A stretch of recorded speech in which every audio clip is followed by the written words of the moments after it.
For public comment section, those of you who are online, you can click the sign up sheet link in the chat box. For those of you in person, you can acknowledge.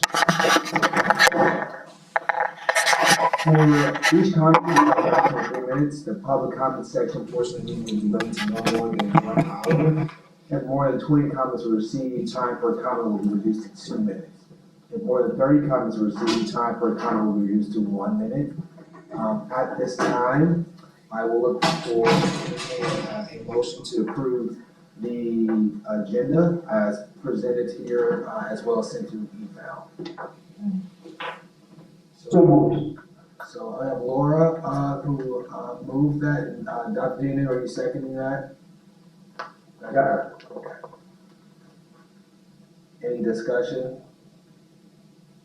All those in favor, say aye. Aye. Any opposed? Okay.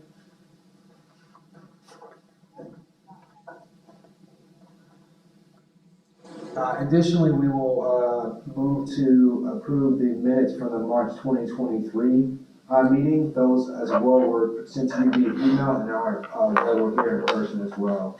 Is there a motion to approve the minutes as presented? Mallory, here. Is there a second? Second. Any discussion on the minutes? All those in favor, respond by saying aye. Aye. Any opposed? All right, we'll move to the public comment portion of it. As a reminder, guests in attendance, for attending guests if you're interested in speaking during public comment section of the meeting, please use the sign up sheet link in the chat box. Each comment will have a maximum of 3 minutes. If there are more than 20 comments received, time for a comment will be reduced to 2 minutes. If there are more than 30 comments received, time for a comment will be reduced to 1 minute. Do we have any public comment at this time? Just me. Is anyone online? At this time, we will have comments. All right, I will. I would, okay. Yeah, he's cute. What? Yes. Okay, hi, Sharon McGill. I just wanted to mention, I was fortunate enough to be part of a panel with with Chuck Bradley and Jessica Duncan regarding the code of conduct and some of the feedback that we gave them. One of the most important things, that, just so that you know, was that we said to them, it needs to be consistent across the district. That the way it's enforced, the way the policies are enforced, and the code of conduct needs to be consistent. And so hopefully that's something that they're going to work on and address, because getting feedback from community members, it wasn't all the time. And even within a family, they would have a child in one school and a child in another school, and the feedback was the way that discipline was handled was not the same in every school. So there was a lot of subjectivity going on, I guess. So that was one of the concerns that we brought up during our meeting. So I just thought I would bring it up here and let you know as well.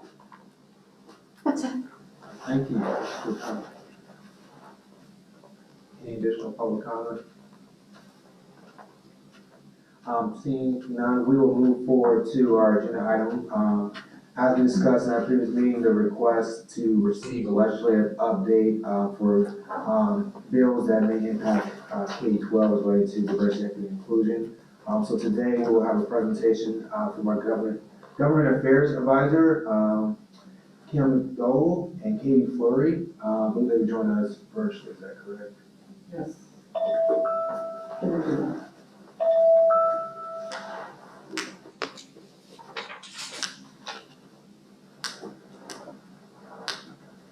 Can you hear me now? Yes, we can. Okay, so thank you. So I'm Timothy with Ray Robinson, and we also have Katie Fleury. You're on? I am on, sorry, Council of Technology 2023, still getting the So I know Katie and I have a time certain, lots of things happening was 3 weeks ago in session. And we're hopefully gonna provide you some information. If we don't answer your question, you can always go to the Florida Senate website or the Florida House of Representatives website. You have a presentation, you'll be able to look up the bills. But Katie, do you wanna kick us off and kind of give a little lay of the land with that first slide? Yeah, of course. We will, and who, are we controlling it, or, there we go. Okay, so we are well, I guess not well after halfway, there's 60 days in session, day 30 would have been halfway. So right now, oh, can you hear me? Yes, you could hear me. Okay, perfect. So, so far, over almost 1,800 bills have been filed and only 24 have been enrolled, which means they have passed both chambers and, are enrolled as bills to go to the governor. As far as bills that have not even been heard in a committee, I believe it's about 35% of bills that have been filed have been heard by a committee, and after day 50, no committees will meet anymore. So that means those bills that are still waiting on some of these, especially subcommittee hearings, they're likely not going to pass. I mean, anything can happen, but that being said, if there is a bill you're tracking, and you notice that there's a lot of subcommittee stops on it, that is not a good sign for that bill. So just if you're ever on the Florida House or Florida Senate website, that's something to keep in mind when you're looking through it. Sometimes that can change. And then on to the, I think that's it, there we go. And I'm kind of like Kim, we did this higher education bill. I know that it's not related to K through 12, but we just kind of pulled out anything that might be related and something that you should be keeping your eyes on. This kind of makes a lot of the requirements and changes to the Board of Governors duties, as well as it authorizes some things for the Board of Trustees that you have to do, as well as some other colleges that they're going to kind of check in on. And I believe that bill also changes tenure. Right now, the Senate version would be after 5 years of tenure, they would have to kind of go through a review process. And I think that's on the next page. Yes, so the House bill, some of those changes haven't happened. Like I said, each of those are kind of working their way through it. Also in the higher education, it does, the House bill includes diversity, equity, and inclusion language and some of that, but the Senate bill got rid of some of those things. So it kind of just changed to more of a higher ed Board of Trustees bill. And like I said, with the committees of reference, it has passed, the Senate version has passed 2 out of its 3 committees, so it's just waiting on fiscal policy, and in the House, it is waiting on, this last committee, which would be Education and Employment Committee. So I would expect that one to move along in these last couple of weeks that we have. And then I believe the next one, we're now in K through 12, so I'd let Kim take over. So this one, Senate Bill 294, was sponsored by Senator Rodriguez, House Bill 287 by Representative Mosqueda. Basically requires instructing the history of Asian Americans and Pacific Islanders. You can see it has to be taught in the schools, and then you have to have instructional materials, obviously. And so where is that? That has been through 1 committee in the Senate. It has 2 more to go. So it's not looking great in the Senate, but you never know. The House has passed all 3. And since it has passed 1 committee, the House could pass their bill. The Senate can choose to withdraw from the other 2 committees. So they may or may not, but this bill is definitely in play. And the next bill is Government and Corporate Activism, Senate Bill 302 by Senator Grahl, and House Bill 3 by Representative Rommel and Representative Soros. So the House, I'm just getting ahead of myself, the House has already passed this bill. They sent it to the Senate, and the Senate referred to fiscal policy. And if you see that House Bill 3, that means it's a speaker's priority. Very low number of bills in the House means it's a speaker priority. And so this is all about investing money and what we're requiring of investments. So just want to put that on your radar, ESG. And then what's the next slide? Next slide. So that's where it is. You can see, just kind of give you guys a little bit of information, all the things you requested, whether it's higher ed, whether it's government, whether it's K-12. And the next bill is Senate Bill 324 by Senator Polsky and HB 311 by Representative 10 cents. And it's a repealing requirement of the State Board of Education and Board of Governors require each institution and university to conduct annual assessment of intellectual freedom, repealing a prohibition against the Board of Education and Board of Governors to be sued, citing the staff from free speech. So this bill, go to the next slide, has not been heard in any committee in the House or Senate. So the chances of this passing are slim to nil. The next one is Senate Bill 348, which is by Senator Hooper, and 289 by Representative Anderson. And this is the Heroes Day, 9/11 Heroes Day, requiring the governor to name Heroes Day, and requiring certain middle and high school students to receive such instruction. And if you go to the next slide, you can see the Senate. It's going to be 2 committees. It just has rules will be meeting for the next 2, probably 3 weeks. Over in the House, it's been heard in 1 committee, so it's still alive, given a 50-50 chance of being passed. The next bill is Senate Bill 804, by Senator Simon, and House Bill 551 by Representative Benjamin. And so since we created this presentation, I will tell you that it is on, 804 is on Education Appropriations Committee on the 18th, and 551 is going to be on a special order calendar in the House. So the House bill is on the floor, and the Senate bill is being heard. So this bill is still requiring African American instruction, it's still alive, and has a good chance of passing. So the next one is post-secondary institutions. Again, we still want you to know everything that's out there. And 958 is Senator Kerry, and 931 is Representative Roach. Prohibiting public institutions higher ed requiring completion of a political loyalty test or for persons with certain qualifications, and requiring Board of Governors state university system to establish a committee on public policy events. And this bill is, let's see where it's at. So it's going to be 2 committees in the Senate and 2 committees in the House, so it's doing pretty well. The next one is Senate Bill 108 by Senator Thompson, and House Bill 497 requiring instruction in the history of the Holocaust and the history of African Americans. Neither one of these bills have been heard, but we know that we already have African American History Month, and we have it already in our required instruction. And the same thing, we have Holocaust teaching in it already in the law. So it's probably already haven't been heard. So the next one is Hunger Free Campus Pilot Program. This has been around for not this bill, but a lot of your higher ed institutions have like hunger closets or hunger places where students need free food. Lots of folks give donations and they go there. But this year, with Senate Bill 1172, Senator Khaled Youth, and then House Bill 1555, Representative Valdez filed a bill to create a program. Next slide. And you can see it's had 1 committee hearing in each chamber, which means that at this point it's probably likely not going to pass this year, but knowing it takes on average a bill 3 years to pass unless it's a governor, Senate president, or speaker priority. The next bill, Student Outcomes 1424 and 793. 1424 is Senator Tyler Purdue, and 793 is Representative Woolsey. And I only put this in there because of the title of your work group. It's inclusion, so obviously now you have to have science-based reading programs, and the state is moving towards treating students that are behind in math, much like we have for years treated students that are behind in reading. So it's including and making sure that we have intervention early on and the right kind of intervention. And the House, we go to the next slide, the House has already passed that bill, and they've sent it in messages, so it's in Senate fiscal policy.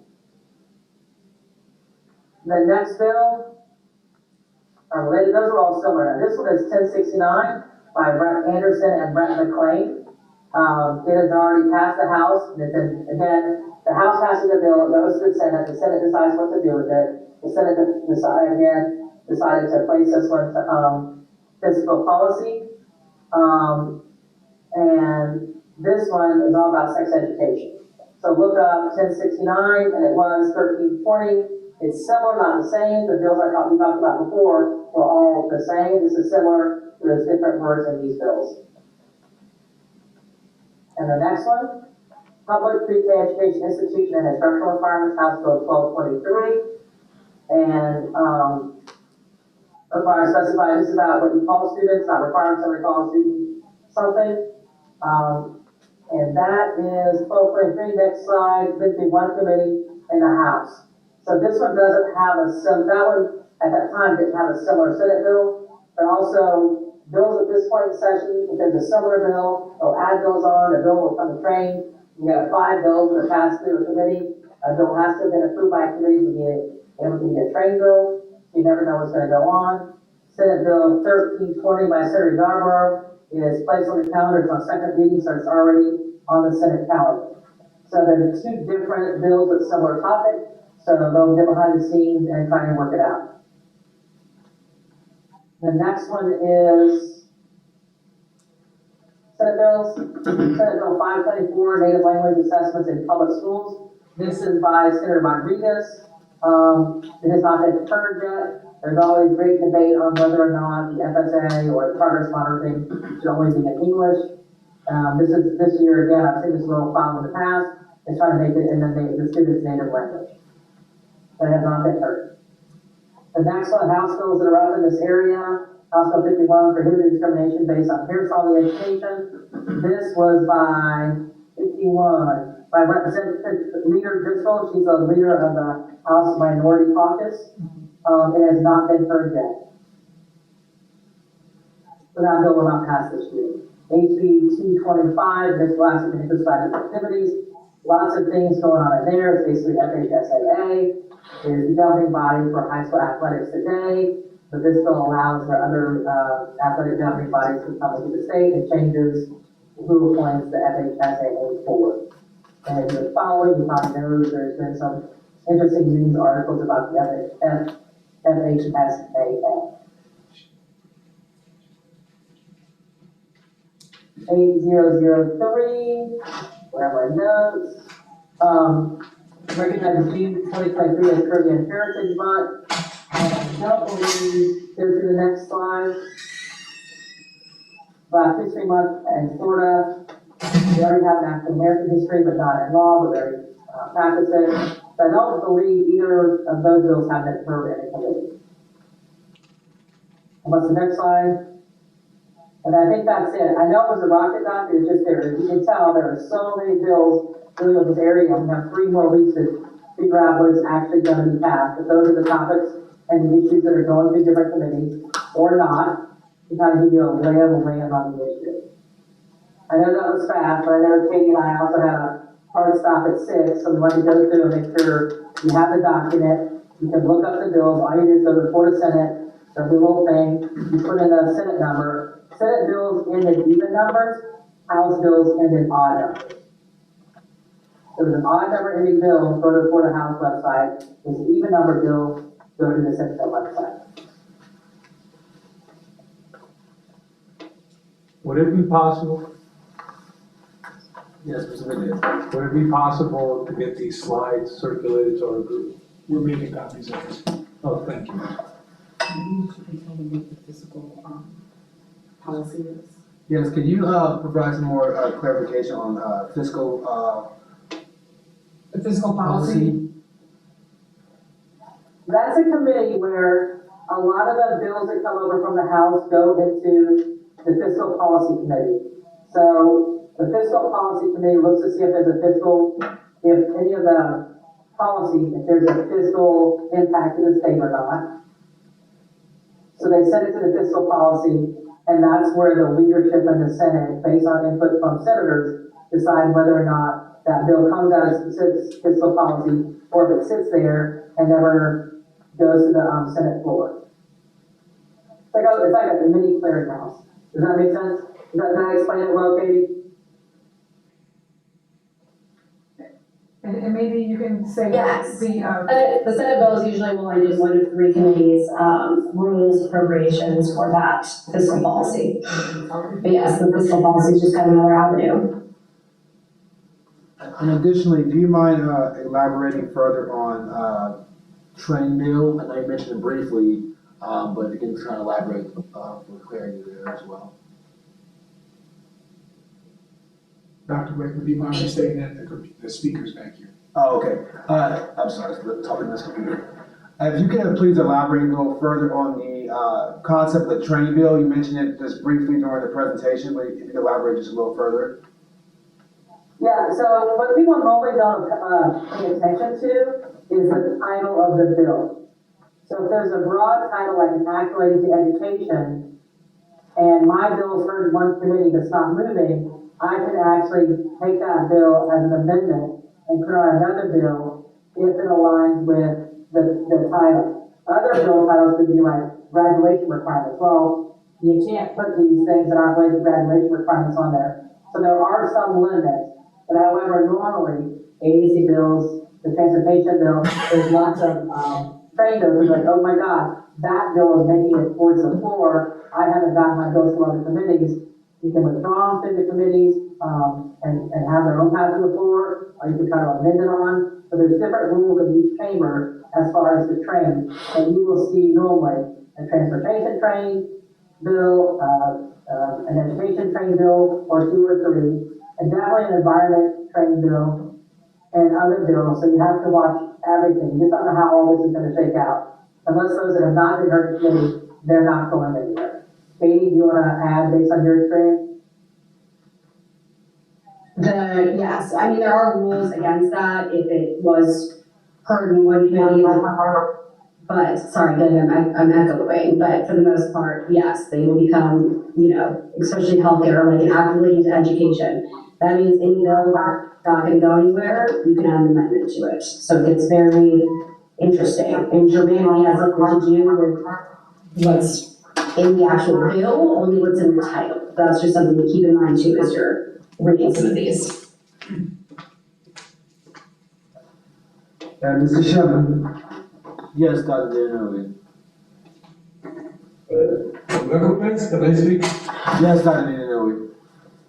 thank you so much, Mr. Chairman. Casey, Thank you for this information, but, I'm just a bit surprised that you are leaving in 5 minutes. You said you have had stop in 4 minutes actually, because this is a lot of heavy information which we have been wanting to get the real facts. because sometimes you hear all kinds of things, the government is doing this, is doing this, And we needed that, we needed time to ask you questions. Yeah, we can certainly, I was gonna say, we can certainly answer questions too, but right, and just because session isn't over yet, once it's actually over, we'll have a better idea of what we can tell you is certainly going to happen, that will affect you, because right now, a lot of things are still in the air. So we can kind of highlight what's there, but as far as things that have passed, not a lot of bills, like, what did I say on there, the amount of bills that have actually passed and are enrolled, 35 out of, 1,500? So there's still so much in play that it's kind of hard to tell you exactly what's going to happen and what to expect, because there's plenty of bills that will die and will never, see a hearing at all. And then there's some that might sneakily get on one of these trade bills, like Kim said, and you need to prepare for. so let me finish. Okay. Let me finish my question, Katie. Because I was concerned, I wanted you to know which are there bills that, because you hear this all over, that are stopping the teaching of books with black kids and stuff like that, or even the bill that HB 999, I think that is the one for DEI and all that, which if it passes, then this committee should be of no existence. We don't know what are the provisions of all these bills. This is heavy stuff, which has serious implications, like taking us back to more than 20 years ago. So this HB 999, we need to enough. And the one that actually, here we are in case 12. These are for after post-secondary education. So now, what about the ones that pertain only to our kids, to K 12? There's a lot of questions here, Katie. Honestly, there are a lot of questions here. Just address that 999, please. All right. Dr. D'Antonio, do you mind restating your question? I'm sorry. Yes, my question was, I need to hear how far is 999? Because you said some are far, some are in this stage. Where is it? Because a very scary bill, the way I've been reading about it. It's like no more diversity. In essence, if it passes, then these committees are not supposed to be to exist. Okay, let's give a chance to Or maybe I'm fearing for nothing. Maybe Jared's office, or Anika's or others, they don't exist. So for That's what, am I wrong? 999, it's on the committee agenda, Educational Employment Committee, it's gonna be heard on Wednesday, and it's second committee stop. And it's a post-secondary education institution bill. Right.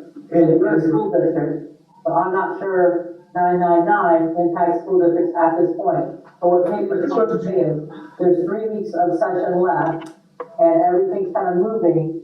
None of these bills have passed, and so this is a post-secondary bill. Yeah, what I was saying, because you brought it up and I've been reading about it, was how far is it gone? Is it just about to be passed, or is it just way down, like the ones you mentioned? And then I really wanted to know which one specifically are hate felt, particularly the one that stopped teaching big books with black kids. All that stuff that I keep hearing everywhere. So what I would do is read, you have the titles of the bills, you have the bills, and there's a lot, because Katie and I are following over hundreds of bills just for K-12 education. And I would read the bills that we've given you, and I would also say that, the legislature passes bill, ultimately the school board determines which books are in school libraries, and the DOE has state approved instructional materials, you also 50% of your instructional materials that are not on the list. And so, but ultimately, it's with parental and community involvement and input, and I'm sure your district has a committee that all the decisions go to. So it's a committee, and parental and community involvement are key as to which books go in your libraries and in your schools. And Ms. Majula, Dr. Majula, just wanted to weigh in, you are exactly correct. We do have a committee out of academic services. Mr. Edie is familiar with it, as am I, as is Ms. Jordan. And, anybody that wants to ask questions about that, we can certainly get you with the right people so that you understand the process on that. Let's in one way. Fighting kitchen. I understood that office of government affairs advisor. Just a moment. I have very good understanding of these offices. Dr. Dewey, We need to do that.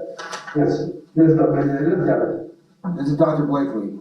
We have a hard stop with our presenters, so I want to make sure I give the floor to anyone else who may have a question. So, does anyone else have any questions? No more questions, right? Anyone in the space in the room have any questions related to the topic? I forgot what I was gonna ask. Do we have any other questions online?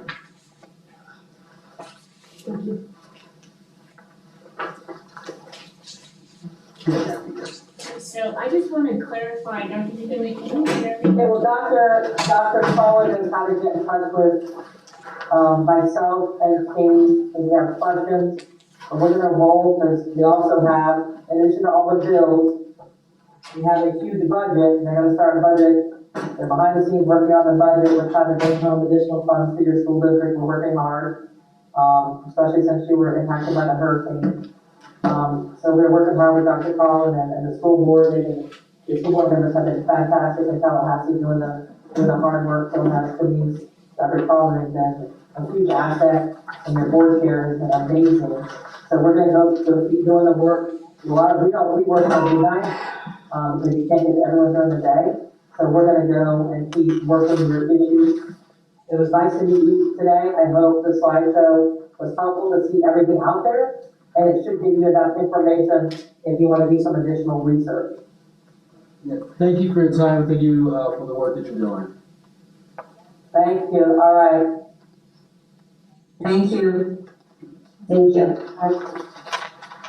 Through the chair, Dr. Dewey, can you hear me? This is Kathy Dupree Bruno. Sorry? This is Kathy Dupree Bruno. Can you hear me? I can't hear well. Janet, can you repeat that, please? Kathy, the computer's not here, so if you're speaking. Okay.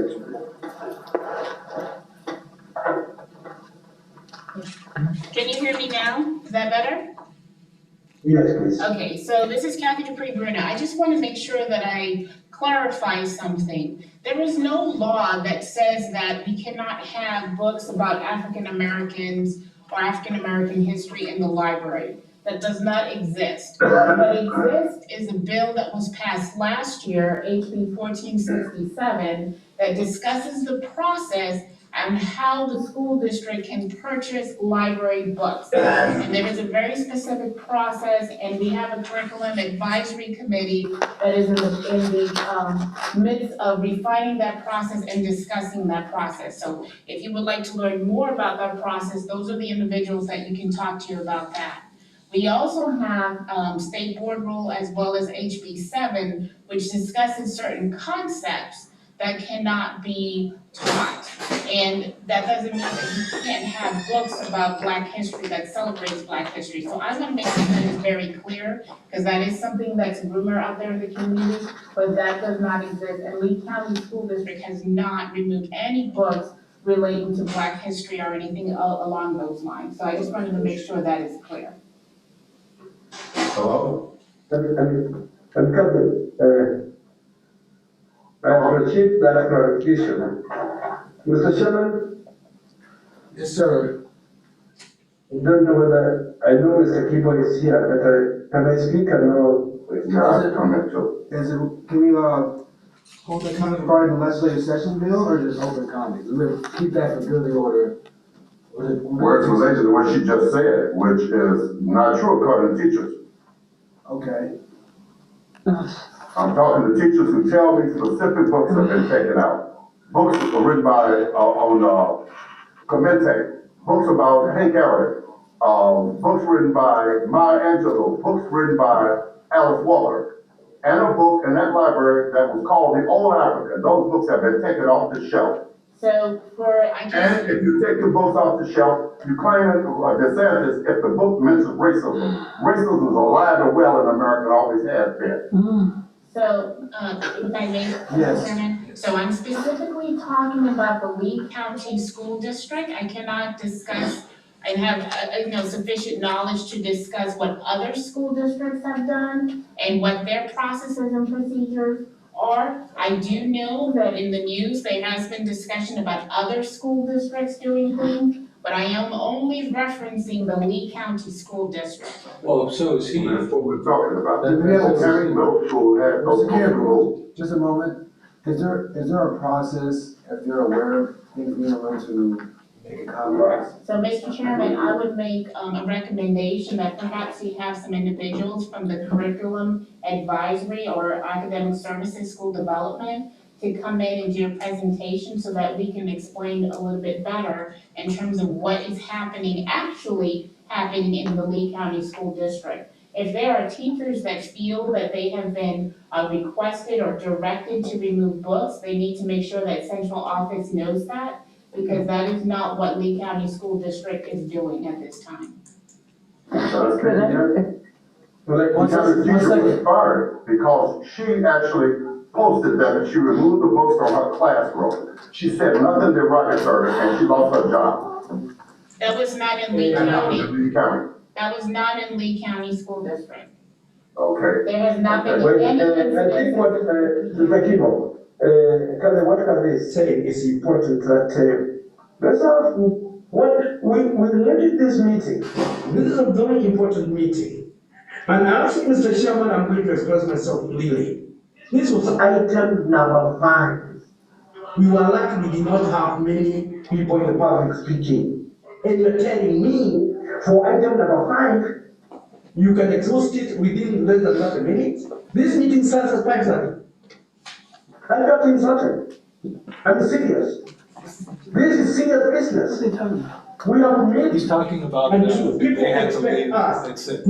clarify the means, make it very clear. Not so much. Because this is a very crucial issue. Because we are trying to get out the truth. What Karen is saying is that we are hearing what Kibo is saying. We are seeing the teachers tell us something. And we are here. We needed What leaders spoke to them? We didn't just get a bunch of laws and bills here and that's it. There was a reason why we got them. And this is scary. This was a little bit of an insult to this committee. I have to be very clear. Because we needed to go through these things and ask them, talk about what is the truth, where is the bill. Don't just throw a bunch of laws here and bills and then you leave. He's right. You have a hard stop. You don't respect this committee. This was 1995. Oh my God, why don't you take a picture of that through my people? No, here we I'm sorry, Mr. Chairman, I want to ask you that. But even then, I think what you said is correct. Let us hear what the truth is from the curriculum committee, what has been removed, because I know I have heard that Mr. Kibo, so many of these books have been removed from the shelf. You have to say something. You say it is not. Let's hear from the curriculum committee. Just a second. I'm sorry, Mr. Chairman, I have to express myself that way, and I like to express myself freely, because that's not what I expected. Well, I feel emotional about it. Just a moment, Mr. If I have one more comment, Just- I'd like to list the very important moments. Mr. Kimball, Mr. Kimball, Just a list. Mr. Kimball, the chair is asking you to hold on for 1 second. We Okay, I will. I'm sorry. we have comments in the room, just a moment, please. Mr. Chairman, one of the recommendations would be that, once the bills in the session has completed and all we know what actual bills have actually been passed, then we can come back and do a presentation to the committee about the actual bills that have been passed. I believe what the ladies were sharing with you is there's so much uncertainty out there at this time with all of the various bills, and nothing yet has been settled. There's, I believe, 3 more weeks in session. So there's gonna be a little bit more time for these things to go through the process, but as soon as it's done, we will be more than happy to come back and advise as to the actual bills that will become law, instead of, a lot of speculation. And with regards to the other, discussion that we were having, it's not really the curriculum advisory committee to come. They are being presented with the process, but it would be academic services and their individuals from school development who can come and share with you exactly what the process is for removing books or for book challenges, to review books, and to also share with you what books have, and there's only one that has actually been removed from the school district. It was one book in one library, it had nothing to do with race. So I think just to make sure that this is clarified, it may be good for these individuals to come and share this information with EDAC, so everybody's on the same page. Because I do know there's a lot of things out there, but it's not in the school district of Lee County. Can I ask another question, Kathy? Just a moment, just a moment. We have people in the room that have a question. Ms. Howard, you got it.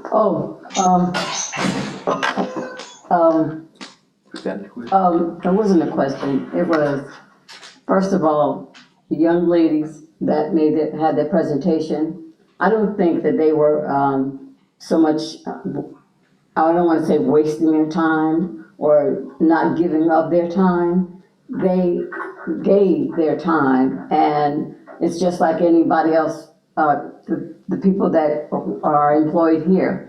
They set aside time because the last meeting we had, just as the agenda said, they asked to give the legislative bills that were going before the legislation. Those bills, if you know the structure of that, you know they are presentations. They're not bills yet. And just as she said, some of those, out of those over 100, they might not even, if you know that structure, out of over 100, maybe 25 at the most might actually become, after they go through the debate process, excuse me, I'm getting choked up.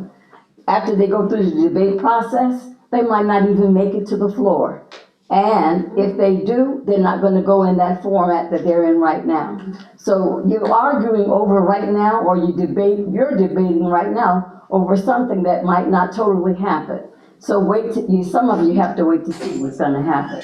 Then, when you start talking about, that House Bill 99, I'm familiar with the school system right now. I'm involved in it daily. That book ban during Black History Month, and I don't believe in that month thing, Black History is every day. The teacher that I work with, They had education process every day.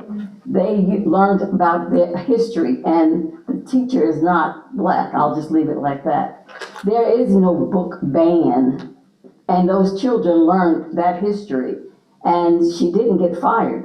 So she's still employed there. And the principal sat in on some of the sessions. So, and it was an elementary school. So that isn't in process. So the thing I don't like about he said, she said, if you want to know what he said or she said, hear it from their mouth. If you think, I heard, I don't like that. I heard and somebody told me. If you didn't hear it from them and you didn't get it directly from that source, then you did not hear it from them. If you didn't see it happen, then you don't believe that it happened. I don't like that. And you shouldn't believe it like that. You heard what somebody said, and I was told that they did it.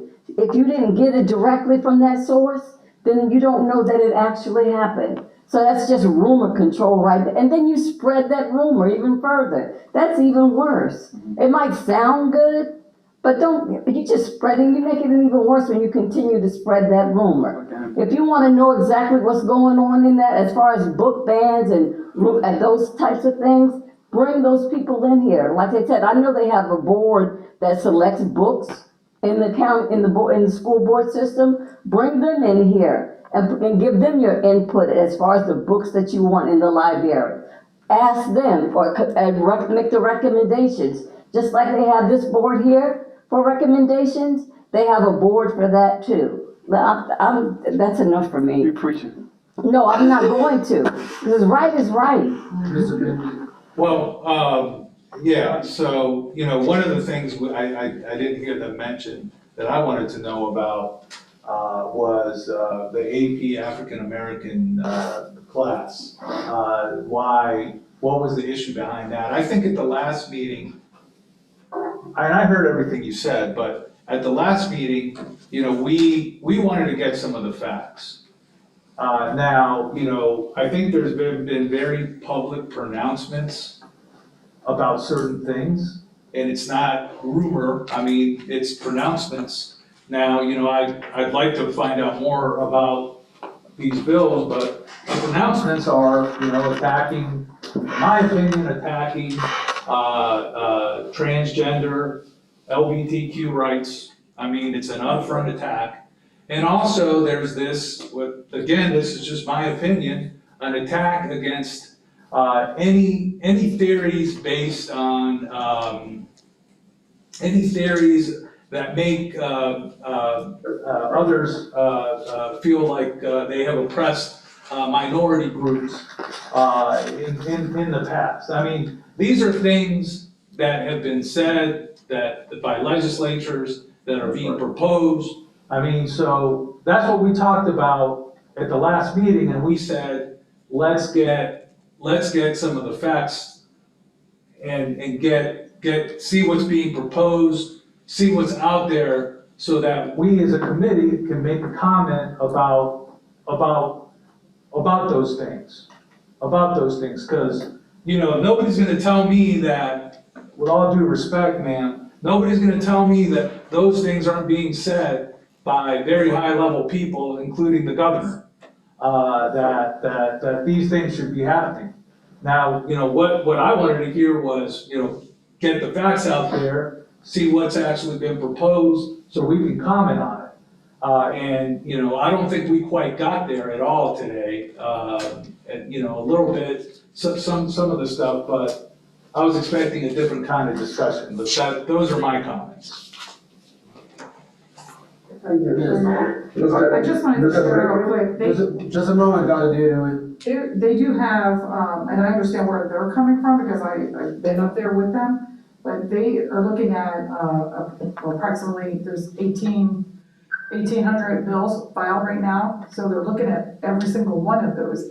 And as they stated, 24 of those have already went through the entire process, have been enrolled, and they're going to be signed. Those are done, that's a done deal. The other ones that they were sharing with us, all these other ones, and Ms. House had alluded to that, a lot of them have not yet we don't know where they're at in this stage, so it's hard for them to go through. We could be here all day, today, tomorrow, for the next week, breaking down each one of these bills. So I guess that they just need to have more, time to, to give to all of you to say which bill is it that you really want to know about. And of course, too, it behooves us to go and look, because it's very easy to go on to the site and plug in and read every single bill. I mean, especially if you want to fall asleep, there's plenty of bills to read. But they are working really hard up there trying to keep us in line as far as what is taking place, what's gonna affect us as a district, us as for children and families. So they are definitely trying to, but I do understand, I know they were speaking very fast, and I was trying to keep up with them, so I do understand where you're coming from as well, where you believe that they did not give you what you wanted, but I think they gave you what they thought they were coming to give you. Mr. Chairman. Yes, Mr. Gregory. Mr. Kimball, go ahead. The person made a comment in there about rumors. We're not dealing with rumors. This governor has been open. It's been all in the news, what books have been canceled. And clearly, the African American study, he made two issues. First, they made comments about the Black Lives Matter movement, which is true. Don't want that mentioned. He don't want anything mentioned about racism, like racism doesn't exist. And he's threatened teachers if they say anything about white privilege, which truly exists. The Republicans are trying to push a narrative to teach a conservative ideology and trying to keep even colleges and public schools from teaching a diverse point of view. Let students learn to think for themselves and make a choice. They are trying to push a narrative to push white ideology because it's supermajority we have. And so much of what we're hearing has been in the news, not a rumor, what in the news. Now, I may have been incorrect about what school that young lady was from. I thought it was Lee County, they never said. But I know that a teacher, all she did was showed her empty bookcase and she got fired as a result of it. That is totally inappropriate. Mr. Chairman. Yes, Dr. Dana. I think it will be literally to think that we are talking about rumors here. We depend on people to give us sources, that's why we are in this committee. And we bring the issues which we are hearing out there, and there are teachers out there. In fact, Captain, I would like you to, get the truth on your side. Let me and Gibo or someone else who know, because I know teachers who have been told to get the books out. You probably can tell us who told you, or did you just decide on your own? Because we know it's happening. They may be doing it on their own. These are facts. These are facts. You cannot just begin to underestimate it. Oh, these are rumors. No, what is talking about rumors? It's facts. Right. So, Mr. Bell, you're right, Mr. Bell, what you said. It's a fact, that's why we give it that every year to demystify what is the myth and what is the truth. So that office exists, the government affairs advisor. That's what we wanted that office to help us know where is the truth. And because they like what you're saying, if they have not been told to remove the book, then you can tell them, go take back your books. Don't take action like that. No, this is very serious stuff. Mr. Chairman. Yes. May I just additional context? As a reminder to the committee, during your meeting last month, your specific motion was to ask for proposals, but not necessarily things that have already been passed in previous legislative session. So I think if you all want additional context of things that might have been passed before, I believe that's what the attorney was trying to provide. Additional context about the ladies who attended. Those are the district's hired lobbyists, so they're not based here in Fort Myers, they're based out of Tallahassee. And if I'm not mistaken, there was a legislative function that was to occur right after this, so they carved out the 30 minutes to be here with us tonight, so they could jump back into whatever lobbying they were doing. So what we provided to the district staff, as well as the lobbyists, was the literal verbatim motion that you all provided, and you all asked for information related to proposals. And it included, but not limited to, the specific House bill that's on the screen. You also asked for questions about legislative proposals for AP American History. That is not a legislative proposal. Remember, I encourage the committee to be as specific as possible. That was not something that those ladies could speak to as it relates to the bill, but perhaps that might be a more appropriate question as our attorney provided going forward, if there's something past germane to that. An additional context about the bills or anything related to the books and how books are being reviewed. During the past school year, I sat as a member of the district's committee that reviewed any challenges to instructional materials specific to library materials, and our attorney is correct. Through that official challenge process, there was one book that went through that process that was not relative to race, that was eventually transitioned from the shelves, but the committee did not recommend any books to be quote unquote removed from the library, and that's historically speaking for last year. I can't answer to anything that may become forward related to policy.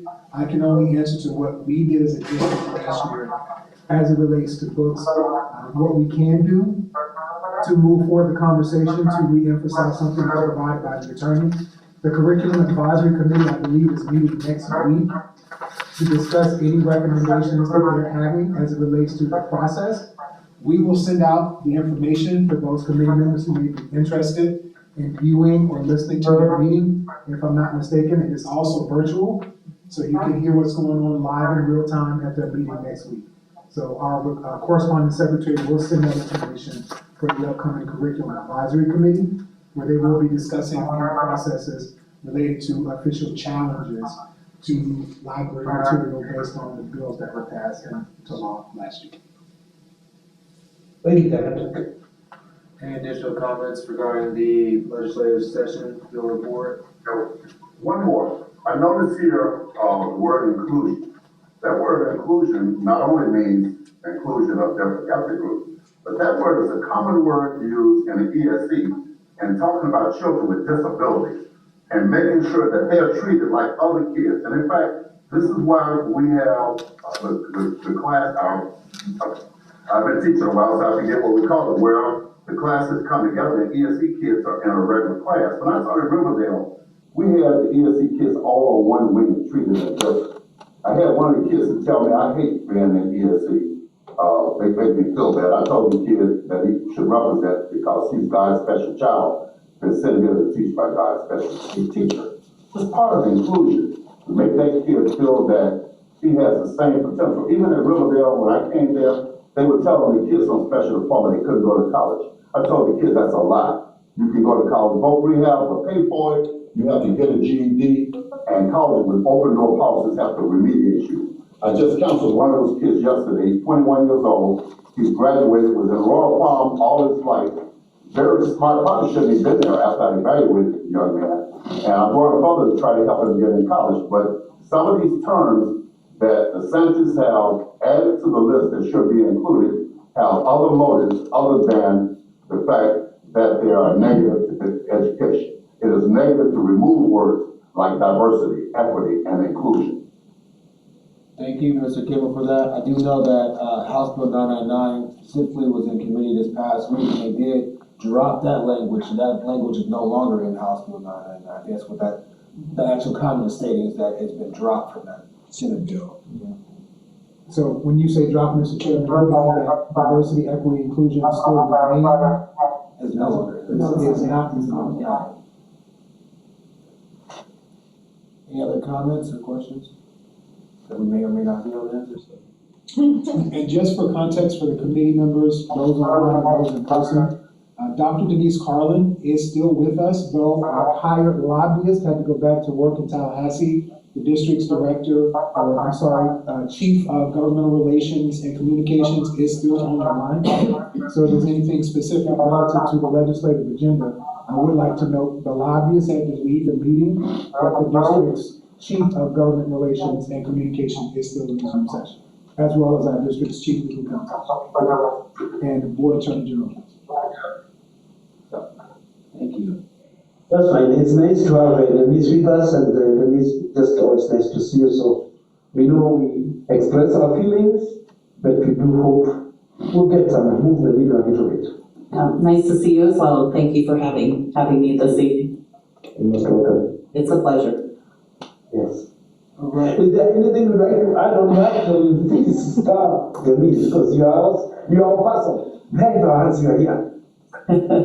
Yeah, I just want to reiterate what a couple of folks have mentioned, and that is, you know, that the request, as Mr. Edie said and others have said, was to provide information about bills. And so just stay tuned. You know, I hear there's 3 more weeks of session. What I understand, this is my first year in the role, but what I understand is a lot can happen in 3 weeks. So my encouragement is, and I know I heard Mr. Edie say that copies of this are being provided, just to really take a look at each one of those bills, understand that based on what I heard this evening, most of them will not pass.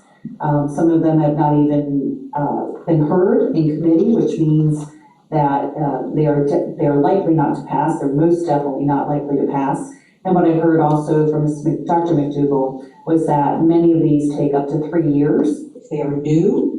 Many times it will take up to 3 years to even get some legs in the legislature. So again, 3 weeks to come. They're promising to be very busy weeks. And certainly, stay in touch, with the legislation. I make a copy of this if you don't have it already in front of you. And just kind of watch the news, go on the Senate bill tracker, the House bill tracker. If you need the addresses, the email addresses, or the websites, I can certainly get those to you. I'll be happy to provide those to Mr. Edie. So it's just a click of a button. You can go in and put in the House bill or the Senate bill. It will pop right up and it will tell you the status, where they stand. I know Kim provided that for us this evening, but some of those may move, and so I'll be happy to provide those websites as well, so that you can check on those bills. So, but thank you again. Yes, I wanted to add this. I know that the take home here from this meeting is most of these bills have not gone anywhere. And because we see them on the news every time, we see them because they are flashy, they sound good. But they are not yet there, they may not even get there. 3 years is a long time and many things can happen. Yes, sir. So that's what I take from this meeting, that for now, it's not something to really worry about right now until they pass. Dr. Gregory, I am done with that part. Yes, sir. And the other thing I would emphasize, and I think all of us agree, it is always important, all of us are engaged, right? It's always important to pay close attention to what's happening at the legislative level, and to make sure that, we are continuing to be engaged, and follow these bills. Again, they may not pass this year. Many of these are not likely to pass this year, some will, but follow them in years to come as well. Now, I would keep a file. That's what I'm gonna do. This is my first year through. I burned a copy of this PowerPoint, and I will be watching these bills, even though some of them may not pass this year. Be looking to see what happens moving into the next year as well. So again, they don't necessarily go away, but I am going to be monitoring them, and I encourage you to do the same. And you're going to give us this PowerPoint, right? Yes, Edie, I believe, has it, and if he hasn't provided copies, I believe he was going to do that at some point.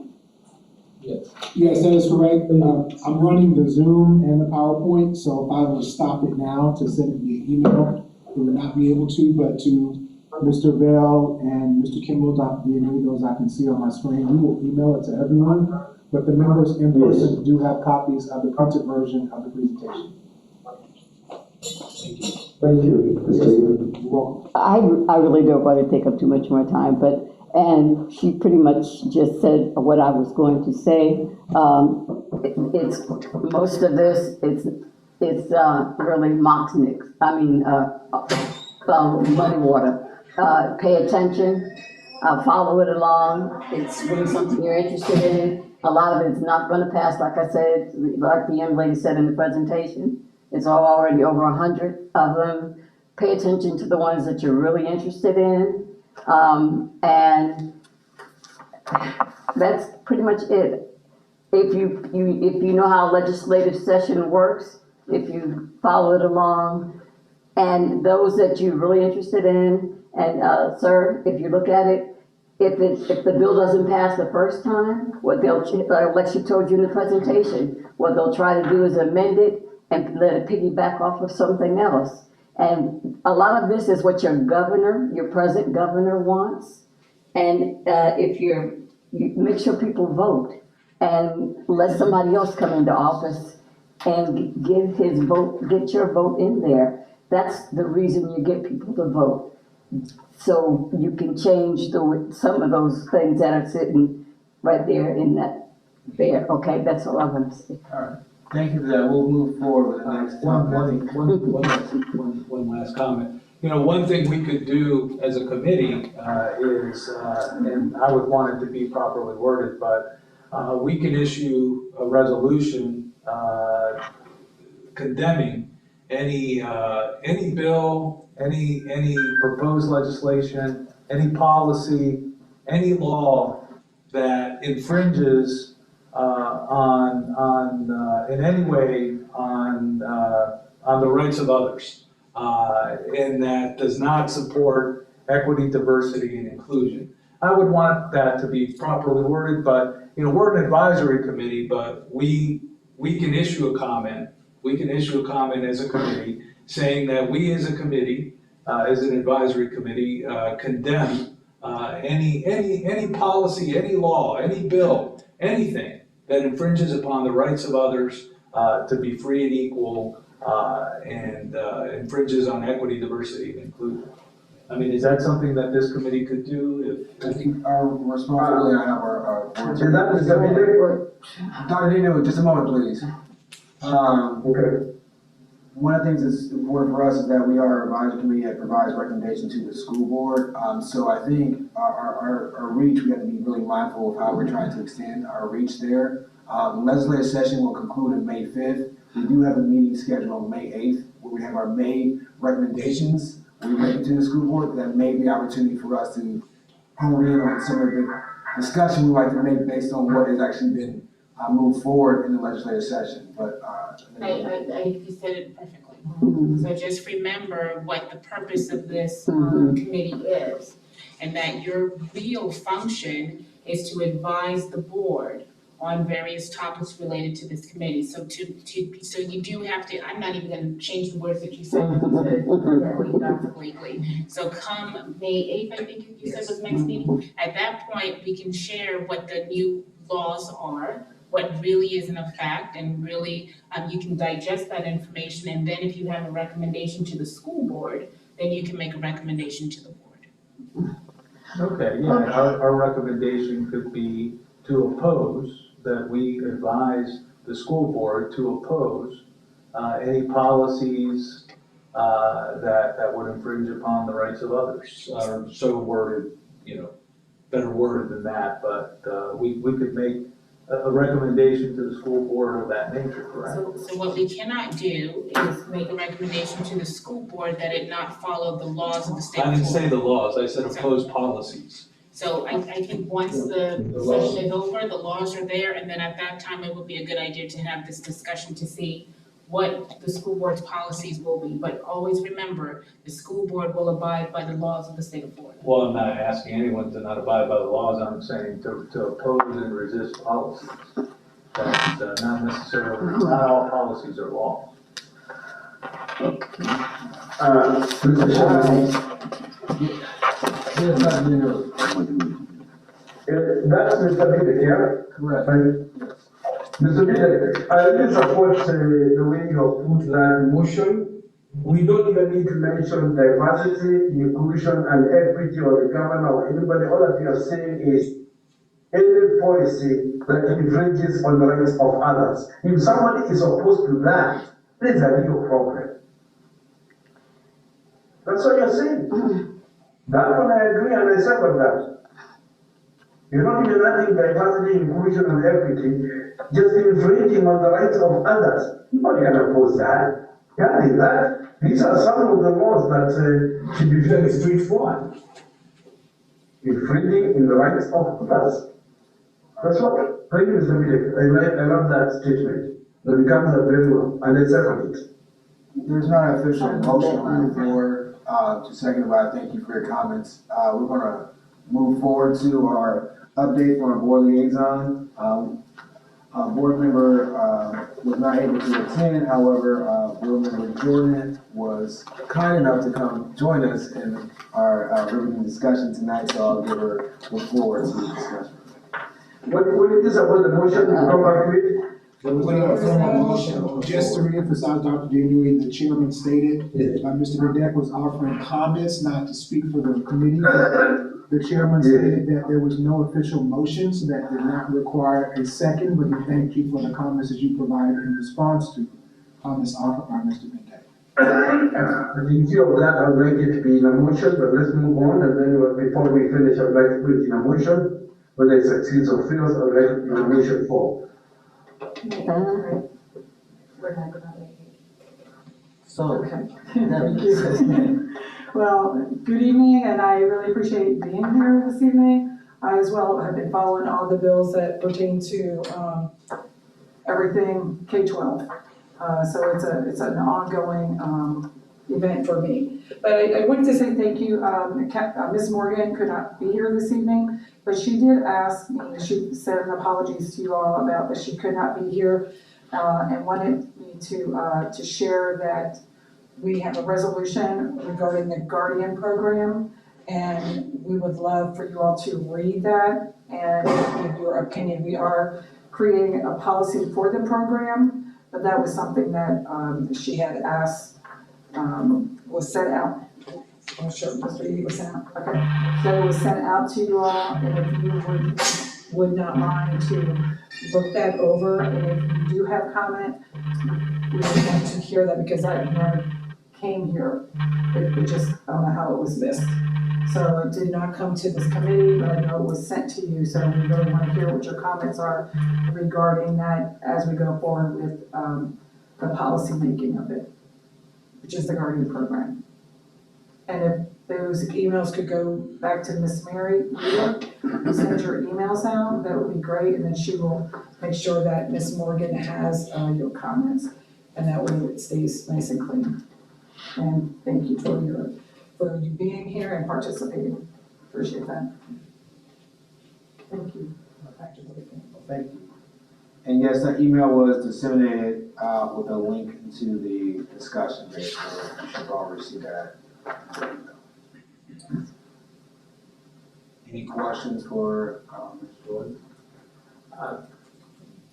I don't know if now's the time to raise it or not, but, you know, the incident at Fort Myers High School,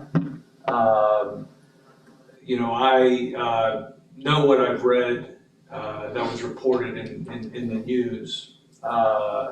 But what was more troubling to me was some of the comments, and I know they were at the school board meeting. I didn't have a chance to hear the comments of some of the parents of some of the minority students that felt that their children were victimized. I didn't get a chance to hear their comments, but I would be very interested in hearing their comments and what they had to say. But I just wanted to see if you could give us any more information about that incident and about how the parents were addressed and some of the things that they raised. And that's the reason why I asked Ms. Dupree Bruno to be here this evening, just because of the fact that this may come up. And as far as what the parents, I would never speak on what other parents spoke on, but we do have that available on YouTube, so you can listen to, you know, to it at your leisure, you know, to see what they had spoke about. As far as I am concerned, you know, me personally, as an individual, you know, I definitely would not want any child to feel unwelcomed. And that statement was made from me, you know, that was unacceptable. So as far as what we do as a district, we are looking into it, and Mr. Bree Bruno, I asked her to please, you know, share that with her tonight, that this may come up. So currently, the district is conducting what they call a Title VI investigation. That is an investigation based on allegations that there may have been discrimination, in this instance, based on race. When the district is undergoing an investigation, it cannot speak as to the substance of that investigation. Just like when you have a police officer that's doing an investigation or the FBI doing an investigation, they kind of keep things quiet because you need to be able to investigate, right? That's the whole purpose of an investigation. What I can tell you is that the district and the administration and the school board takes these allegations very, very seriously. And as they are conducting their investigation, whatever steps need to be taken as they discover things is being taken. So that is the extent of what we can offer about this particular issue at this time. I will also share with you that even after this investigation is concluded, we may not be able to share a lot of the analysis and the thought processes for some of the decisions that were made because we have students that are involved in this investigation. And there is both federal and state law that protects the privacy rights of students. So all of those things factor in. Once this investigation is concluded, I'm sure that more information will be able to be shared with you that is appropriate and legally compliant. But at this time, we cannot share more. Thank you, Mr. Bruno. I had one follow-up question, if you can answer it. Was the total, was what prompted the investigation the statement by the coach that was made on a group chat that we all know what was said? Or was what was prompted the investigation more of the underlying factors behind what some of the students were alleging? So that is a very, very good question that I cannot answer because the answer to that question could impact the investigation and the outcome of that investigation. Thank you, thank you. Any other questions? Yes, Mr. Chairman. Yes. Ms. Bruno, I think when it is appropriate, because you must follow the law, we really like to know what really went on there, because it's starting out looking very ugly. I'm not sure that you're talking about Fort Myers High School. That's looking very ugly. But whether this is rampant or is one isolated case, when it's a good time, I would recommend that you find some time to come and talk to us about it. Maybe this is not the time, but we'd like to know more, because it's sounding a little bit more racist than it is. But I mean, at least on the surface. Maybe it's not racist, maybe it is. So, just to reiterate, it is a current open investigation, so, as was shared by our board attorney, that will not be discussed during the process of investigation.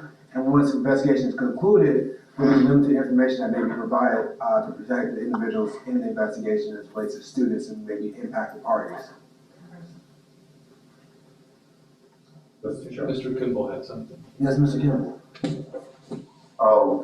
This week alone, I've had two parents to call me about discriminatory things going on in the school district. One of my concerns about his granddaughter sitting in the class with a student, and the student calls her the N-word.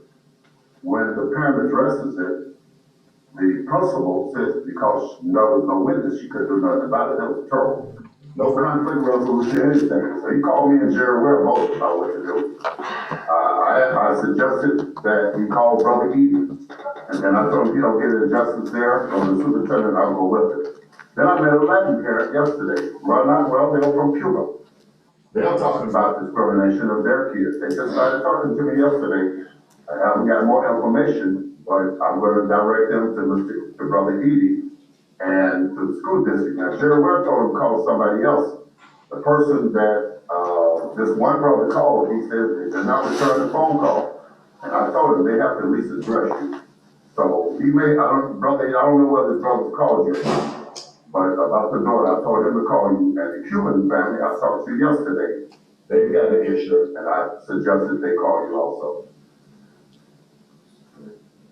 So I will just say that we have a board policy that is very specific to these types of allegations and concerns. Board policy 4.13, it outlines the complaint process. whenever there is a student that feels that they're being discriminated against based on race, ethnicity, national origin, gender, etc., you follow this process. We have a civil rights and equity compliance coordinator. That person's responsibility is to specifically take these complaints and conduct an investigation, then go back to the administration with outcome. That individual is part of the Office of Legal Services. If you go on our website, you go under the Office of Legal Services, you will find a form called an equity complaint form. You can complete that form, and that will go directly to Office of Legal Services and to this individual who will conduct the investigation. So that is the process for any of these things that are coming up.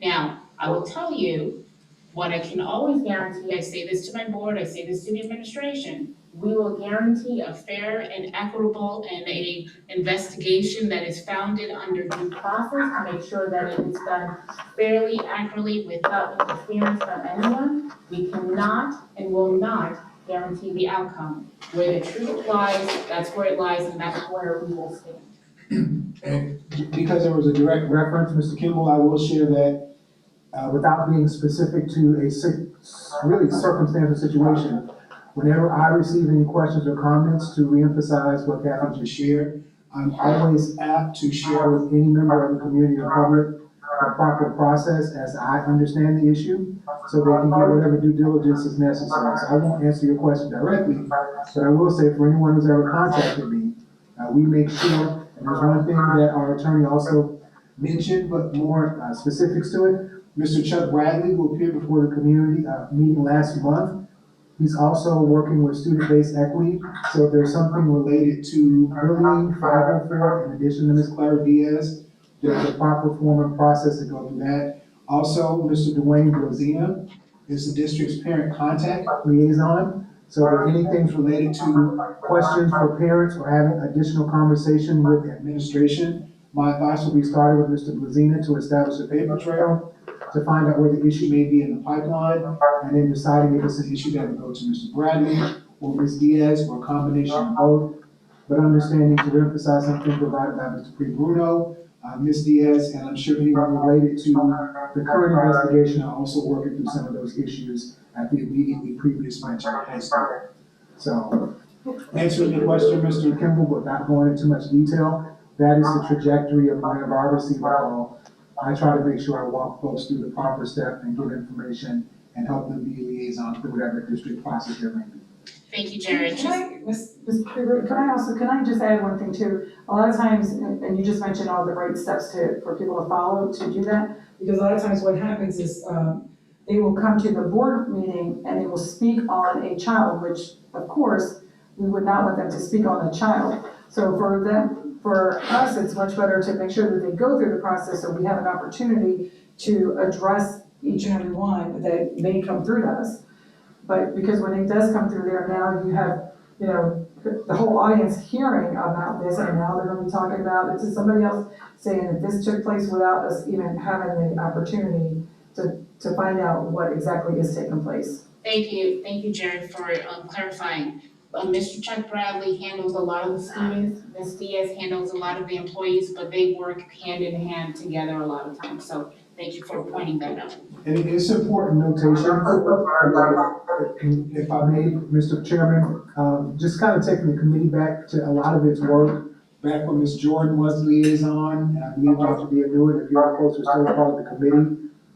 Relative to Ms. Clara Diaz, that civil rights and equity compliance position were two positions that we drafted through the Office of Legal Services at the time, and the Diversity and Inclusion Office.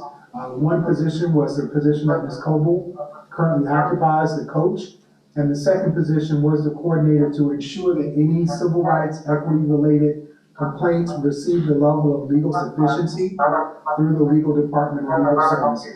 So just reminding the committee of the historical reference point, that was something that this committee, though maybe not all folks present, did deliberate upon, and therefore did make the suggestion that we restructure equity and civil rights compliance out of HR and to place it under legal services. So I thought it would be prudent to remind the committee that this committee as a body, maybe not the individuals currently in the room, did have conversation as to the structure that Mr. Prebrino just alluded to.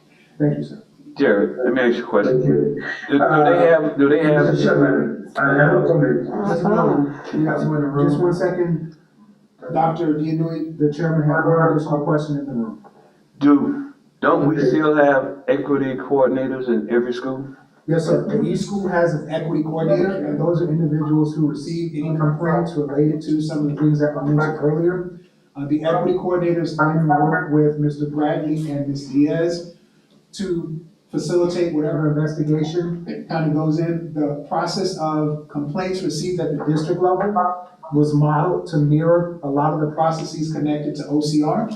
And I'll let our attorney kind of interject if necessary, to ensure that the district could respond to some concerns that were related to things that were germane to the district, in addition to things that might end up at the level of OCR complaint. So to your question, yes, sir, and it's important to note that equity is not just things like Title 6 and Title 9, but it also relates to Section 504 and IEP compliance, so those individuals on those campuses are also your point person. If we have any of our children under 504 or an IEP, your equity coordinators support that, and that's what Mr. Bradley, who was with you all last month, that's why he was here presenting about student code of conduct, because a lot of the student-based equity considerations are things that fall in the realm of positive prevention. Thank you. Yes, sir. Thank you. Yes, Dianui. Thank you, sir. I just wanted to make this comment, and I hope it will be put in the minutes the way I say it. Jared, your office has dignified this committee. You have been great in responding to us and in everything you do. I was here when this committee needed that office. I was a member of that committee when it did, and the way you deal with it, the way you deal with our matters, we are so proud of having you there, and I'm so glad that we got that office. Thank you for dignifying our committee. I was still with that motion Mr. Bidek was talking about earlier on, Mr. Chairman, maybe that can go to the very end. Thank you, Ms. Jared, I wanted that put in record. Mr. Chair. Mr. Campbell. One of my concerns, and I'm hoping this changed since we have this department and Jared is there. Jared, I gotta give you a compliment too. I called you at the beginning of the year about a PhD that's been bouncing around this district and when I give that person a job. She's got a job, that's so happy today. So whatever you did, whatever magic that helped that doctor get her job, she is so happy to be teaching. I hear her all the time talking about her kids and how happy and what she has to give. Something was happening along the way that was keeping her from getting the job, but you opened that door. The other thing I'm concerned, I've been at schools where I've seen the equity coordinator chosen by the principal, somebody who would do nothing. And they did not choose the person who was most likely going to address that. They chose somebody who would do nothing. I've seen that in 2 schools. I'm at Riverdale, where kids are wearing Confederate flags. And yet though the principal pulls me in and tells me he don't want African kids wearing shirts with Malcolm X, Martin Luther King, and Maya Angelou. I mean, how do you do that? Kids had guns on their shirts, set up shooting the next damn Yankee. I'm emptying my gun. I'm in Riverdale. They took a project on the Klan. The year before that, the European American teacher who was over the social studies for middle school gave the kid an F, told the kid that the reference that he used from the Klan hate site was inappropriate. And the picture he used looked like his family in Klan uniform. The next year, the equity coordinator, an African American, allowed that same project to display. I talked to administration about it. One administrator told me it will stand. I even talked to the NAACP and nothing happened. As a result of that, I was whiteballed for 8 years by Broward because I complained about racism at that school. Not only that, I had a little girl come to me crying, telling me that there's a European American male in the class harassing her and a Latin American child. I asked her, have you gone to the other faculty? She said, I went to 11 black faculty. They say, go to Mr. Kimball because he's not afraid. No, I'm not afraid. I went and addressed the issue. Shared it with the assistant principal who did nothing. It was finally got to Schaefer, and he's all red in the face when he heard about it, and he finally addressed the problem. My problem is that I'm hoping, Edie, that now that you're there, that they're picking people who are equity coordinators who are truly qualified to address issues of equity and diversity. I've seen too many people in that role chosen by the principal because he knew they would do nothing. Thank you for your comment. At this time, we'll, I have one just brief comment. I think part of the problem too is that, all these things are great, these coordinators, but what happens is that you can't prove people's biases a lot of the times.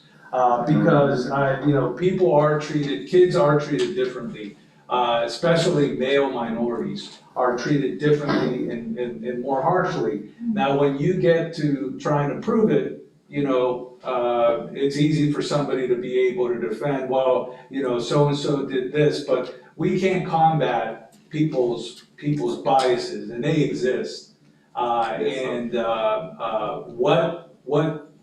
What we can do is make recommendations to the board to keep these biases out of our schools. But as of today, those biases are there. Those biases are there, and I think it's a fact that minorities are treated differently in the schools. They're treated more harshly. They're not given the benefit of the doubt. And these things happen, and then when they're looked into, today's racism is not calling you a name, it's not like that. It's more subtle. It's people's biases and people looking at you saying, just not liking you because of who you are and treating you differently. And it can't be proven. And that's what we're combating against, and we gotta keep fighting. That's my comment. we'll go to our day from our staff liaison, Mr. King. Yes, sir. Thank you, Mr. Chairman. Just as a reminder for the committee, your last meeting that you extended, this was supposed to be your last meeting of the year, but we did extend for the month of May. So you do have on the calendar for you to come back and discuss your recommendations, pending any changes offered by the chair and the liaison.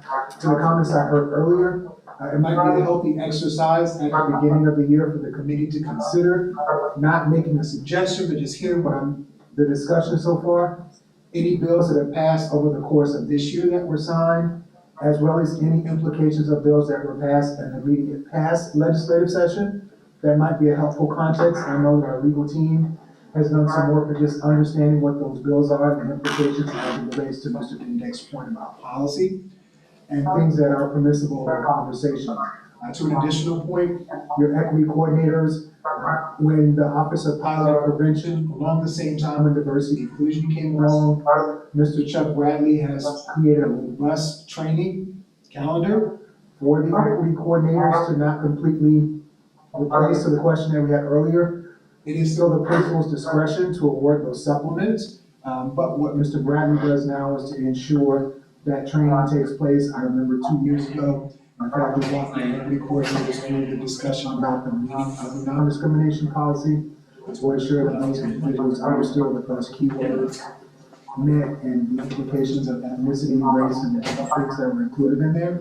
So not directly to the question, but I wanted to add that additional context that it might be something that we're considering as a committee next year to learn the impact of policy as it related to any legislation this year, as well as anything that might have passed in the 22 session.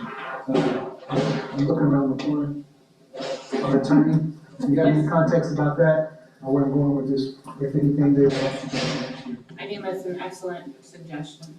So we can also, I think, one of the things that I heard was perhaps really understanding the definitions when we talk about policy, when we talk about statute, what the board does when there is a new law, a new statute that comes into play, and how all of that is impacted.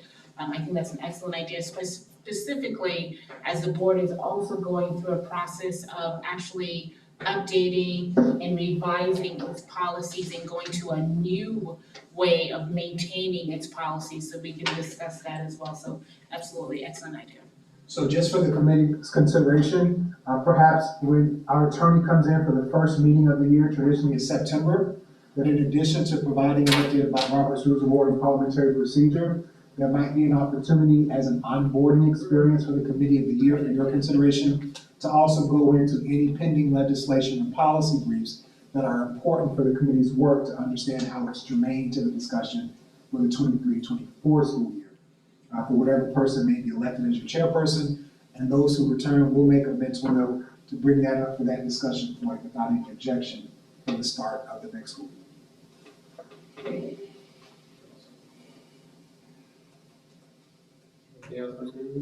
No, sir, thank you, Mr. Chairman.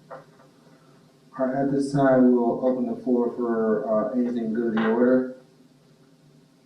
Mr. Chairman, before you put the good of the order, are we able to make that motion now, the one I've been talking about? Motion? The floor is open for the good of the order. Do you have a motion that you're proposing?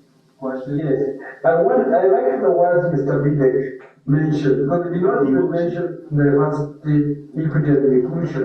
That will be opposed to any policies that, what do you say, Mr. Bidek? I need those words. Well, infringing on the right, any policy that infringes upon the rights of others, but I was saying it, Dr. Dianui, in the context of when we make recommendations to the school board, which we're gonna do on May 8th, that one of our recommendations we consider making be that we recommend that the school board oppose any policies that infringe upon the rights of others. And I mean, and we can word that better.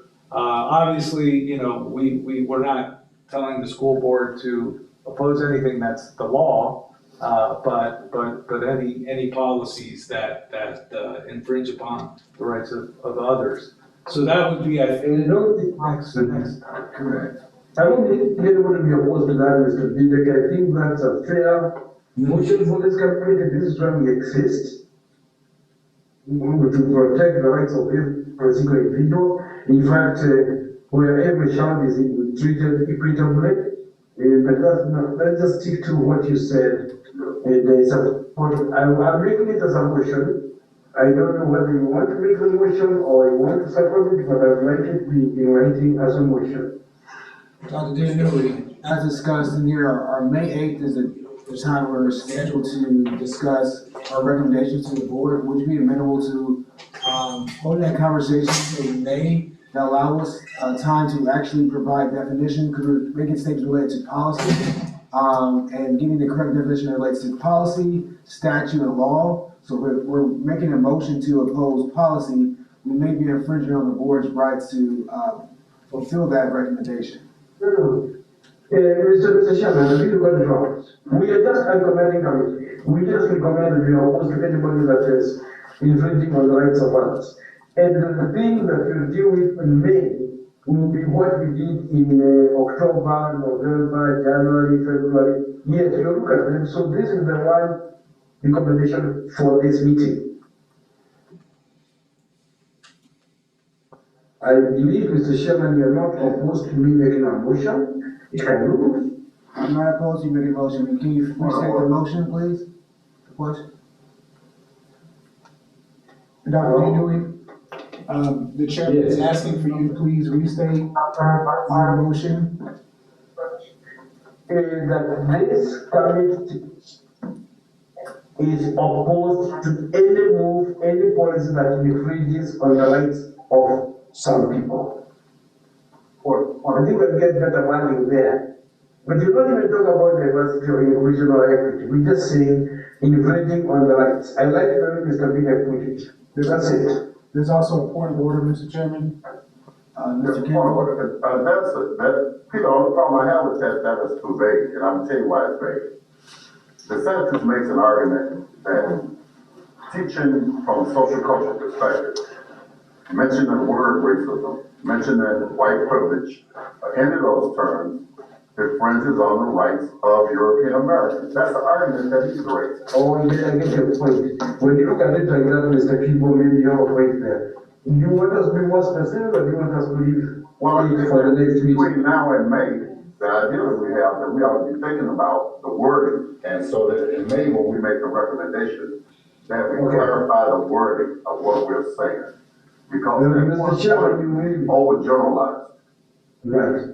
Mr. Chairman, that's okay, let's leave it to me, but I have another comment. Can you invite the people who are for elections for, Dr. Dianui. their time is expired? Dr. Nino, for clarification, are you withdrawing that motion? Yes, I did withdraw the motion so that it will be tabled in May. Just a moment too, we have, our board attorney. He's tabled it. The only thing I was gonna say is, one, of course, keep your perspective in terms of what your responsibility is to the school board. But there's nothing, just a thought, there's nothing that says you can't ask the school board to ensure that they support and adhere to the laws that already exist to protect individuals, such as Title VII, Title VI, et cetera, ADA, and et cetera. Those laws already exist, and you can ask the school board, please make sure that your policies are in conformance with the laws that already exist, which I can guarantee you that the school board does. So there's nothing that says I think that's what you're trying to say, but I kind of flipped it to a positive way to ensure that we are following the current laws that currently exist on the books. Ms. Bruno, going by the climate we are in, it will be naive of us to assume all is well. In other words, what I'm saying is this. There are policies coming from the highest authority in the state and all over. And all those policies, some of them infringe on rights of some people. That's what I'm saying. We should be very clear on what we are saying. And we are not fighting anybody. We just say that we categorically denounce those kind of behaviors. Understood. But we can leave it to me. Anything else to do the order for those on the room or online? I also ask Mr. Chairman, the people who are going to be retiring this year, will they be told? Yes, sir. Dr. Giannulli, the individuals who have been transitioned from the committee due to lack of attendance received their notifications. There was one additional resignation, and if your term is up for reappointment, you will receive a notification during May's meeting, as well as a follow-up from Mrs. Reeder to let you know how to go about the process of the application if you're so interested. Because there's some people that would like to have this committee. And you don't want them to get out. Okay. Denise, I once again thank you for staying with us. It's always nice to see you, and this is what we feel good. I was a little bit disappointed earlier on, but seeing you up to all this time with us makes me bring me back home. Thank you, Denise. Thank you, sir, very much. Yes. Seeing nothing, here in the person or online, I will entertain a motion to adjourn. Please. Point of order by Mr. Campbell. Mr. Campbell, yes. Can we have a list of all the books that are banned in the district? I'd like for this committee to have that list. But that list to be published at least to us so we can see it. I thought Ms. Bruno said there are no books banned. Right, she did. That's not what I'm hearing from teachers. I have teachers calling me from school. Had told me specific books that they had issue with on African American heritage. So would you please have So contact us? if there's no books banned, then why are some of them taken off the shelf? And these are European American teachers. These are not African or Latino teachers that are saying this. So, what are they saying? If they're saying those books are removed and you're saying no books have been removed, and why is it that Lee County can get away with not removing books when DeSantis has determined it? Micromanaging your school board and your superintendent and threatening teachers. How can Lee County not comply with that if he's forcing people to do it other places? So the school district of Lee County is in compliance with all laws that are currently on the books and will continue to be in compliance with all laws. We have worked with our staff. Our staff has come up with processes. We have a book review committee that reviews books. There are lots of discussions. Their decisions are based on law as well. One of the laws is the Miller test, as well as what the community who are members of that committee discuss with them. I am not aware of, and I have been, Kathy Dupree Bruno has been made aware of a lot of the different book challenges that have come forward. And assisted staff with policy and reviewing the processes. And I am not aware of any book that has been banned. There was one book that was taken off the shelf. It was only in one high school, and it had absolutely nothing to do with African American history. So if there are books that people are saying are being banned, then this needs to be brought forth to the administration so that they can review and see what is going on, because that is not what our information is. In that case, if that is the stand, because we know there are books that have been removed, we'll give you those books and the schools where they are, we don't blame the teachers, necessarily because we don't want teachers in trouble. But to assure you, it is going on. It is not a rumor, it is going on. So we would appreciate, the administration would appreciate if you provide that to us so that we can look into that. Right. And Mr. Kimball, I can mark on that very well. We can give you a list of books that have been removed, we know, and there might be others. And just to that point, Mr. Chairman, I think it might be, hopefully a lot of these questions will be addressed starting in the fall of next year. It sounds like the questions that we're getting now from the two gentlemen are relative to legislation as it was passed last year related to certain topics related to diversity, equity, inclusion, and how those things can be discussed within a school environment. And perhaps some of the questions are germane to how school districts or educators are interpreting those specific bills as it relates to classroom and instructional material. And what I'm hearing our attorney say is that there have not been any any books that have been removed based on some of those definitions. I believe the majority of the challenges that were filed last year for books related to issues of pornography and those things that she referred to as the Miller test. So a lot of those books from last year, again, I'm just talking about the immediate past academic year. Those were the books that were submitted as it related to that. There were some books who had elements of diverse concepts, but the books themselves were related to things where community members felt like there should be review based on the content provided to students and back to the Miller test. And I'll let Kathy just add that clarification if she'd like to. That's correct, everything you said, so nothing to add. And we must be open here to each other. We hear in something different. So the two people, give you the books, then you tell us what the truth is, and then there's no truth. That's why we've been asking for this meeting. So if Because you know it. So if you provide the list of books, we have the information, because it also goes to the board, of what books were challenged and what the results of those challenge committee reviews were, and we can go across the comparison. Yeah, there's some professors actually doing some research on the books that are read. And I think it's for the region, not just the League County. But I can get that list of the books and list they have been published. So I'm sorry, Mr. Chairman, if I may, I have to also share with you that there's 67 districts in the state of Florida. Every district is handling their book challenges and their applications of law and policy a little differently. So I can only speak to what has happened in Lee County. I cannot speak to what has happened in Jacksonville or Tallahassee or Collier or any place else. I can only tell you what Lee County has done. And Mr. Bruno, we are with you on that one. We also talk about Lee County. We are member of this committee, either of Lee County School District. And so we're gonna focus. All right, thank you, Rose Congress. We do have a motion, On the floor to adjourn, is there a second?